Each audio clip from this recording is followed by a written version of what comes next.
What's up, everyone? Quick impromptu commentary here. I just want to come up briefly and talk about a few things in wrestling. I'm sorry I wasn't up here right after Raw this week. There was a couple of reasons for that. Number one, Raw wasn't very good. Number two, we're dealing with the Daniel Bryan injury, and I wanted to wait until after his surgery to come up here and talk about it. And number three, I live in San Diego, and I am surrounded by wildfires. So I've kind of been hanging out in front of the news and staring out the window for the past couple of days here. So far, I have somehow managed to avoid evacuation. I don't know how.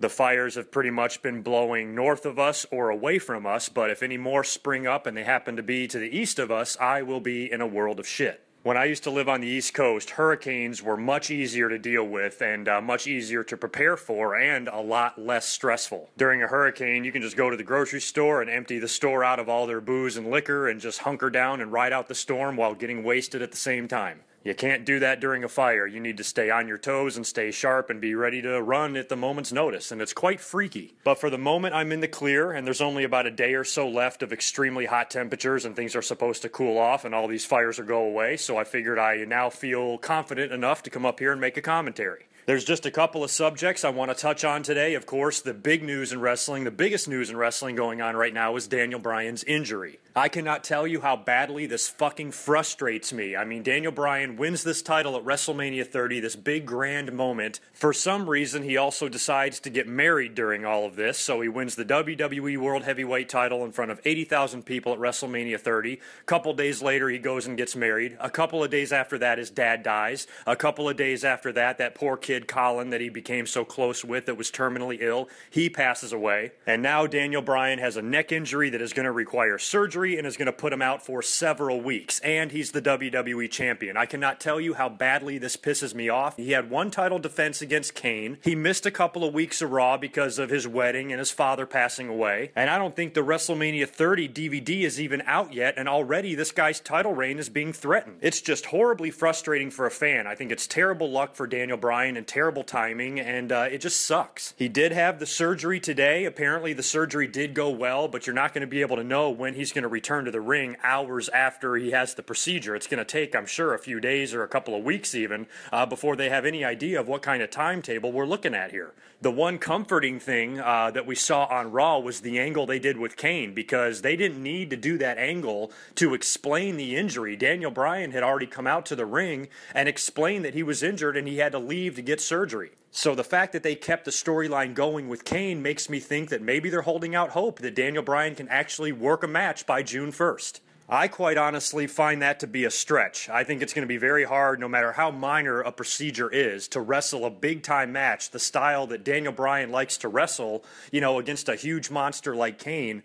How is he going to be able to do that in 2.5 weeks after fucking neck surgery? So I am worried for Daniel Bryan, I gotta admit, and apparently they are going to make a decision on what to do with the world title this Monday night on Raw, so we're going to learn a lot, and I'm sure I will be up here right after that to discuss what they decide. I have to do my best to think about this logically, and everybody out there is adamant that the WWE should not strip Daniel Bryan of the title. Well, let me ask you this. What if John Cena was champion, and he had the same injury, and he had to go away for 6 to 8 weeks? I guarantee you every fucking person out there would be saying strip John Cena of the title. And I know wrestling rules really don't mean anything because they change the rules as they go along, but for as long as I can remember, the rules always were that if the champion does not defend his title every 30 days, they have the right to strip him of the title. I'm sure Dean Ambrose is probably guilty of this too. He didn't defend the U.S. title for God knows how long. So I know the WWE's rules don't mean shit, but for a world champion, for somebody who's on TV in the main segment every single week, it's going to be hard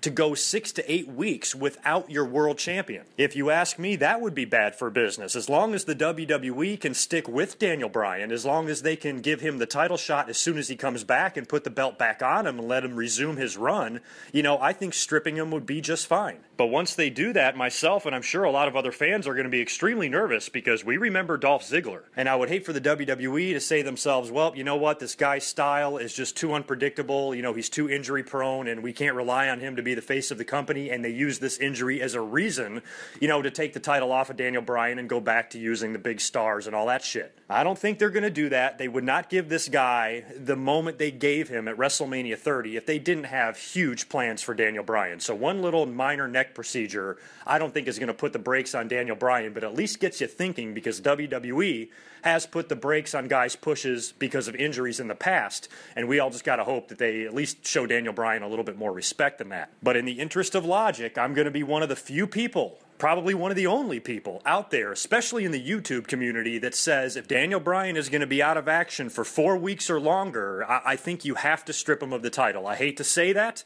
but you do. I'm sure The Shield, I'm sure Evolution, Bray Wyatt, John Cena even, these guys can handle the main event load for Monday Night Raws if Daniel Bryan needs to be off of TV until Payback. But if you start extending his recovery into mid to late June or even the next pay-per-view after that, I think it's going to be really hard to keep those titles on Daniel Bryan if he's not going to be working for 2 months. So I guess it all just depends on his recovery. Hopefully he'll be able to bounce back from this injury and this surgery quickly and get on with his career and get on with his life. But, it's going to be tough to do that. Neck surgeries, no matter how minor, are a pretty big deal. And I don't think the WWE wants Daniel Bryan to rush back either, because if he does rush back, you got to remember he's the champion. So he's going to be on every house show, every Raw. He's going to be working an insane schedule, and coming off a surgery, that might be a little bit difficult for him to do. But like I said, we'll learn a lot on Raw. The storyline with Kane is obviously continuing. Even with needing to go under the knife into surgery, they still did an angle with Bryan on Raw, that had Kane kick his ass. And I loved what they did, actually. The segment was one of the few bright spots of Raw, when Stephanie's in the ring and then Kane just comes from the back dragging Daniel Bryan through the curtain. I mean, that's awesome. That kept Daniel Bryan from having to get physical, and it also furthered the storyline at the same time and kept him safe. So that keeps me optimistic for the future, that his feud with Kane is returning. If they do have to strip Daniel Bryan of the title, if they do in fact end up doing that, what will they do with the title? As far as Payback goes, The Shield and Evolution are having their match. John Cena and Bray Wyatt, I'm sure, are going to have some kind of a match. The rumors are a last man standing match. So if that's the case and you have to strip him of the title, then who does the title go to? For all of you Daniel Bryan fans and all the haters of everybody else, you know who you should root for in this situation? You should hope that the WWE just gives Kane the world titles. Because if that happens, Daniel Bryan will come back and beat him for it. I would like to even see something at Payback where, Daniel Bryan says he's going to wrestle. And then if he's not ready, the WWE can run some sort of an angle where he has to forfeit the titles to Kane, or, maybe they do a very, very protected match where Daniel Bryan gets hurt or screwed and ends up losing the title to Kane that can put him back on the shelf for a few more weeks until the next pay-per-view to help him heal. If they're going to do any stripping of the title off of Daniel Bryan, I think that's the type of storyline I would like to see, because if you put the belts on Kane, at least Daniel Bryan's title reign will still be intact because he'll beat him for it when he comes back. But if they end up holding the title up and have a tournament for it, that culminates at the next pay-per-view or on a big Monday Night Raw or something like that, that's when you have to fear that the WWE will put the title on a Triple H or a Batista or, God forbid, a John Cena. I cannot tell you how many morons I've seen that actually think that just because Daniel Bryan has to get neck surgery that John Cena is going to be the new face of the company. They're freaking out and being as immature as ever about it. John Cena is going to have his third match with Bray Wyatt most likely at this show. What's going to happen there? I think Bray Wyatt might win this match. The way the storyline is set up, it seems like John Cena is going to regain the faith of his young audience, and one of these little kids is going to wind up turning on Bray or distracting the Wyatt family or something like that to give John Cena the victory. But when you look at it, John Cena got the big victory at WrestleMania. That was the biggest match of all of them that they had.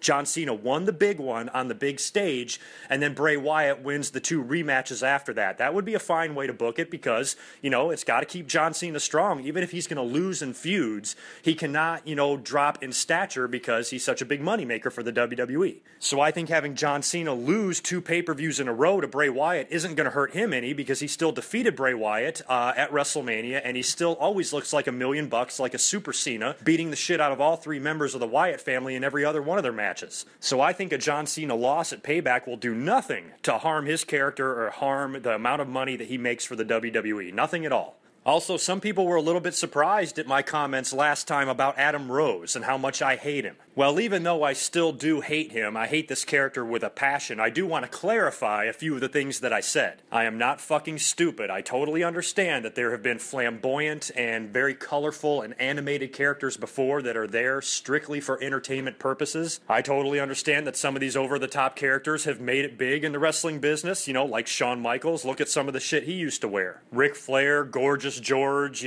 Gold Dust, even Ravishing Rick Rude to a degree, even though he was a lot tougher than some of the more flamboyant prancing around type guys like Shawn or Adam Rose. And of course, a couple of my childhood favorites, adorable Adrian Adonis and the exotic Adrian Street. There are plenty of guys that have had gimmicks like this, and I totally understand that some gimmicks and some characters are there purely for entertainment purposes. They are not meant to be taken seriously, they are not meant to be world champion, and they are only there for the entertainment part of the show. I understand that completely. I think I even said that in my last commentary. Don't think that I don't get that. My problem with the characters is I'm looking at it as if I was that wrestler. If I was a wrestler working hard to get to the WWE, I just personally would not want to be a character like that. He has no possibility whatsoever for growth. He has a built-in glass ceiling and can never elevate himself. Even if he gets over the way Fandango got over for a short time last year, even as over as Fandango was in that short little period of time, he was still not considered to be a serious contender. He was just there to let the fans sing his theme song, and I can even understand, a lot of people are going to hate me for this, but I can even understand the argument that people say the Daniel Bryan yes chants are more over than Daniel Bryan himself. I actually agree. I'm not saying Daniel Bryan's not over, I'm not saying Daniel Bryan's not a good wrestler, and I'm not saying he's not deserving. He is all of those things, but I think his chant is the most over thing about him. And when you look at a guy like Adam Rose, he's only made 2 TV appearances, but both of them have sucked. He's got his theme song that the WWE wants the fans to sing along with. It's very catchy and, have everybody bouncing around, but the whole gimmick and the whole idea is not working for me. Granted, we're only 2 weeks in. It could grow on me. I'm not saying that it's not going to. I can find humor and entertainment in anything. It's just this particular character is annoying. He's coming out to the ring with a goddamn circus following behind him. He's jumping around, he's sucking on a lollipop, and he just wants to party all the time, or whatever the fuck he says. I am a skyscraper-sized lemon, that's for sure. So take that rosebud and stick it up your ass and leave this lemon alone. Just one more brief piece of news before I get out of here. It was just announced this afternoon that the WWE has renewed their deal with the USA Network. That makes me really happy. Truly, at the end of the day, I don't give a shit where the WWE lands on TV. We'll be able to see them. They will not be hard to find. But as an old school guy, my earliest memories of the WWE was them being on the USA Network. That goes back so far. That relationship dates back,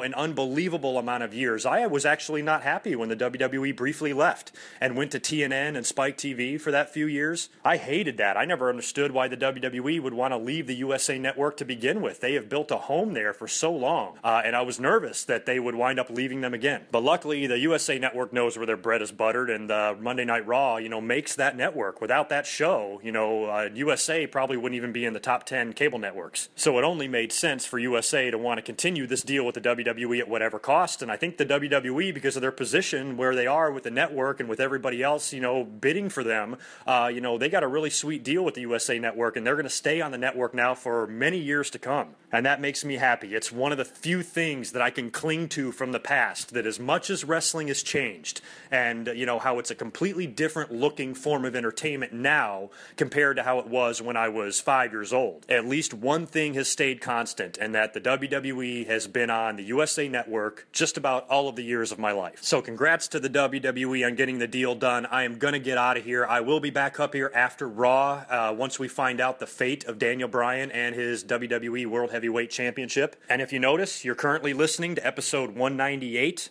My post-Raw commentary next week will be episode 199, and I have found the perfect date for my 200th episode, and it's an idea that I just came up with a couple of days ago, but episode number 200 will be uploaded on May 23rd, a very significant and sad date in professional wrestling. Until next week, peace.